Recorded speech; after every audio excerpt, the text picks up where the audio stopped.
Herkese merhaba. We, the Turkish-American community, gathered around the Turkish-American Association of Minnesota, remember Atatürk on November 10th, the 82nd anniversary of his death, with respect, gratitude, and profound sadness. Atatürk was not only a military leader and founder of an independent, secular, and democratic new republic, but also a visionary.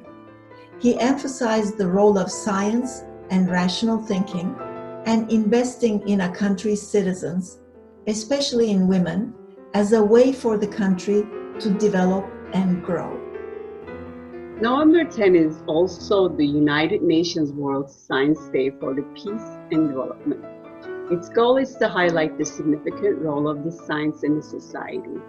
This year's theme is Science for and with the Society. This year, we commemorate Atatürk by celebrating his accomplishments as fitting the World Science Day for Peace and Development. In this video, 4 women from our community will discuss their work as scientists and their contributions to the well-being of our societies. We cannot think of a better tribute to Atatürk than to show how his efforts to emancipate women, revolutionize education, and emphasize science and rational thinking enabled these remarkable women to become scientists and to contribute to the society. All of us, we promise to continue in his footsteps and to ensure that his legacy is protected. Herkese merhaba. I'm professor of radiology at the University of Minnesota, and I study brain chemistry in health and disease using neuroimaging. Science and education were utmost priorities for Mustafa Kemal, and especially women's education was close to his heart. When I was growing up in Istanbul in Atatürk's Turkey, there wasn't even a question if I would go to college and follow in the footsteps of my parents. They both had graduated from Istanbul University, a university that Atatürk had transformed to a modern university in 1933. After graduation, they had continued to work there, and in fact, that is where I grew up, right in the lab. When I came to the US for my PhD, I found myself amongst people from all over the world working towards common goals, like solving the brain's mysteries and finding treatments for highly complex diseases.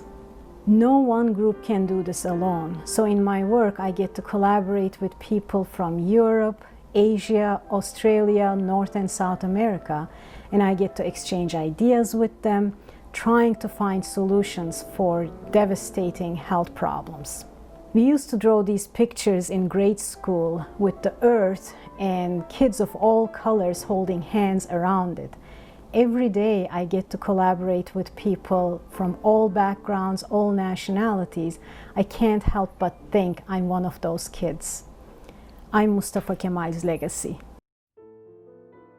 My name is Pınar Karacamandic. I'm a professor of healthcare risk management in the Department of Finance and the academic director of the Medical Industry Leadership Institute at the University of Minnesota's Carlson School of Management. I am also a research associate at the National Bureau of Economic Research. I have a PhD in economics from University of California at Berkeley. As a health economist, my vision is to improve value in healthcare. My research focuses on questions such as how can we improve health gains through new medical technologies and treatments that effectively add quality of life and survival? How can we ensure that evidence guides treatments, including evidence that identifies and allows us to curtail ineffective or harmful treatments? And most importantly, how can we make sure that medical innovations are accessible and affordable so that the improvement does not drive inequality? Being able to study these topics and to contribute to society is an incredible honor.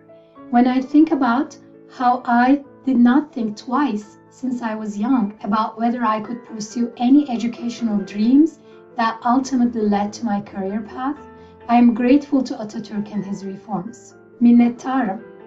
His reforms open doors for generations to come by making education accessible to anyone.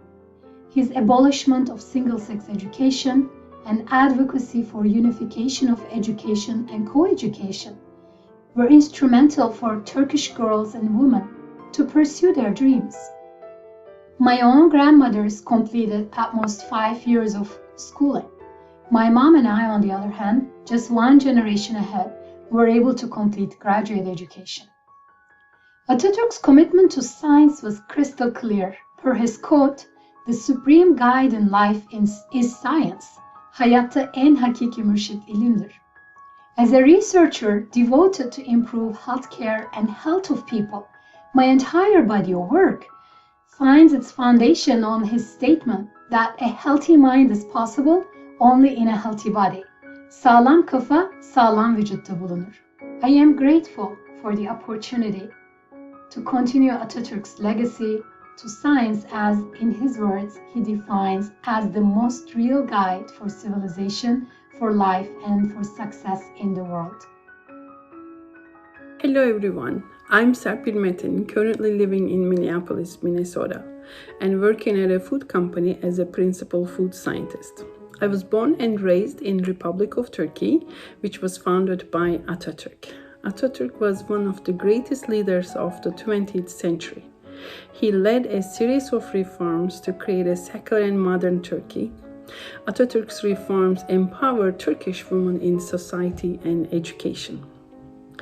Being educated has been one of the most important values of my parents, my grandparents, and of the environment I was raised. I went to college in Ankara and studied food engineering. Then I studied master's degree in food engineering at the Hacettepe University of Ankara. During my master's study, I was mentored and encouraged by many professors, especially women professors, to continue my education in science. I was awarded a scholarship from the Ministry of Education of Turkey to study abroad. I did my PhD in food science, University of Wisconsin-Madison. After completion of my degree, I have joined the food industry and have been leading teams from innovations to commercialization of healthy food products. I was fortunate to be raised in a secular and modern Turkey and to be supported my family and the Turkish government to achieve my goals. I have been given great opportunities and I want to do the same to the others. I support the education of young women in Turkey and in other countries to have the same opportunities given to me. My career in science allowed me to connect and work globally, which has opened my perspective to other cultures. Through my career, I lead the development of others at work. I organize scientific forums in professional organizations to foster the exchange of ideas and promote career advancements of young scientists. In addition, I mentor college students. I actively engaged in Turkish-American Association of Minnesota to promote the culture of Turkey in the United States. I truly believe it's our responsibility to keep Atatürk's vision alive for the empowerment of women in society and science for today and for new generations.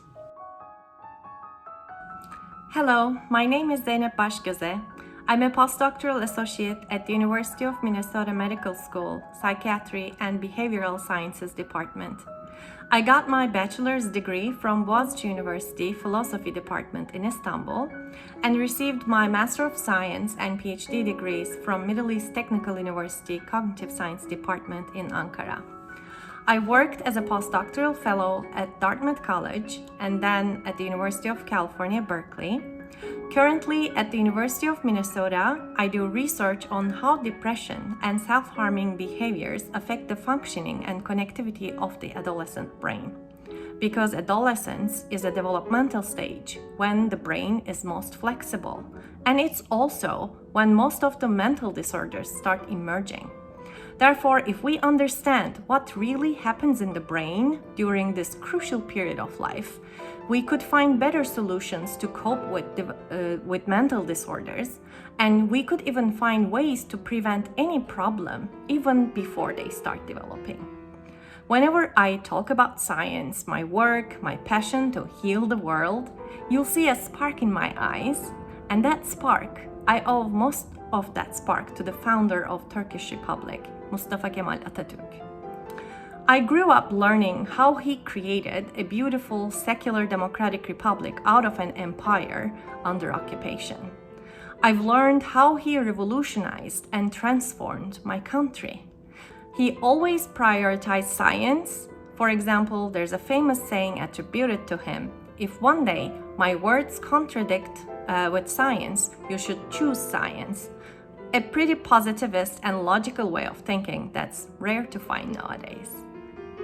November 10th is Atatürk's death anniversary, but I don't want to cry or mourn or curse our current situation, because he wouldn't want me to do that. He wouldn't want me to feel sad or pessimistic right now. He would want me to be brave, work harder to find a way to create beauty out of beast, just as he'd always done. Sleep well, dear Atatürk, we got this.